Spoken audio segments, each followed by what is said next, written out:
in 2022, you stepped away from lead pastor. What about that had to do with timing? And give us a reason why. Yeah, I think we felt like to be incredibly efficient and effective in reaching more human beings with the love of God, which is the objective. Sometimes we forget in our passion for connection and community that we're always attempting to follow Jesus. Jesus is always going forward. He's never going back, right? If he ever goes back, it's just back to the future. That's all. So we're on our way forward. And we felt like looking into the future that the most efficient and effective role that I could hold within the community was this idea of committing myself to be the communicator and the one that connects the human beings verbally. And so I kind of got honest about my role, that pastoring was not my primary role. It's probably not even my primary gift, as Wow. much as I love to go to coffee and connect and help people.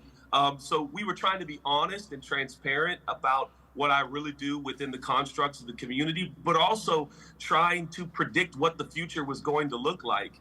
And so we have designed something like Pastor Chat, which is people available 24/7 on our technological platform to be available to help serve, care, love, listen to human beings. And I realized that I've got to give myself to communicating the greatest story ever told. Wow. Wow, that's amazing. Pastor Chat. So is that an app?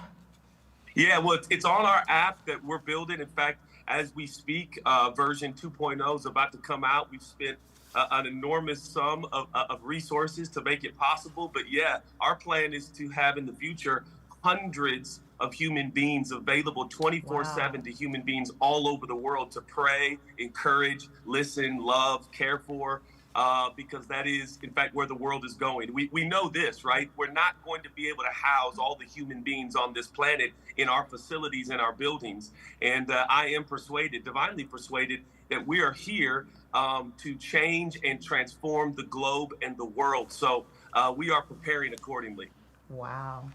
Go Pastor, you ahead. have a question? Well, listen, in the seats of authority, how do you prepare your people for time shifts? And what systems and strategies have you put in place to prepare them for time shifts?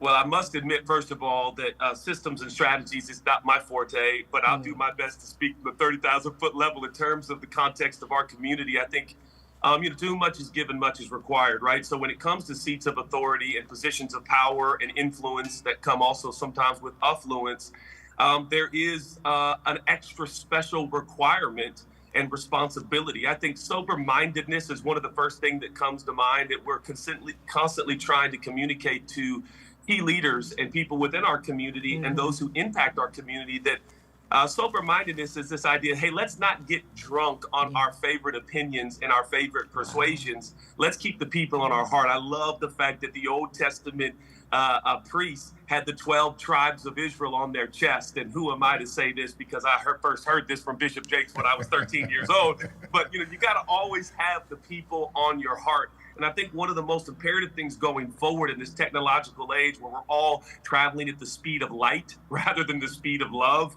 it is imperative for us to keep the people on our heart. And I think oftentimes some of the systemizations and programs and things that we do, we end up falling in love with our systems and programs, when I Mm. think in reality, to be efficient and effective in spreading the news of Jesus, we've got to fall in love with people continually, maybe even daily. Wow. That seems like such a powerful phrase coming from you as we enter deeply into this AI age where everything is computer generated. So when I hear you talk about trying to keep the human capital inside of all of your apps, I think that's extraordinary. What I'd like to know from you as a leader, lead communicator, CEO of your company, what other voices are coming into your ear to help you with the revelation of what you're hearing about the times? Yeah, I think I learned this from Bishop for sure, and that is to listen to the culture. I think so oftentimes as faith people and faith leaders, we have become afraid of the culture, afraid of what's happening in the world.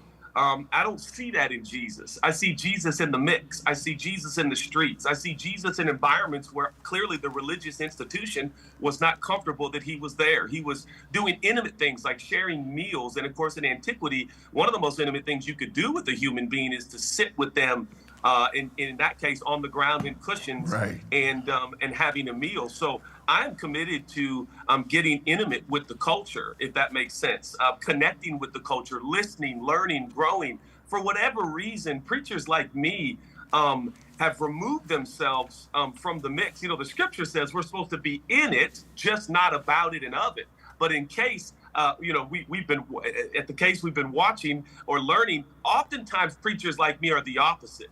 They're not in it, but they're about it. Right. And so I'd like to be in it and be different and be unique. And I think the differentiation to being in the culture is that we move, live, and love and care with a deep, deep sense of empathy and humility with human beings. And so I guess I am from the school that says, man, I've got to listen to the culture creators and the culture makers. I think the church has been downstream for too long. It is our job to be upstream. And I think we're supposed to be culture innovators and creators. And so I'm doing my best, responding to the opportunities God has given me and open doors to sit with culture creators and ask them, teach me, how do you create movements? How do you create phenomenons in the culture? What is the verbiage? What's the felt need? Those kinds of things. And that seems to be imperative from where I sit.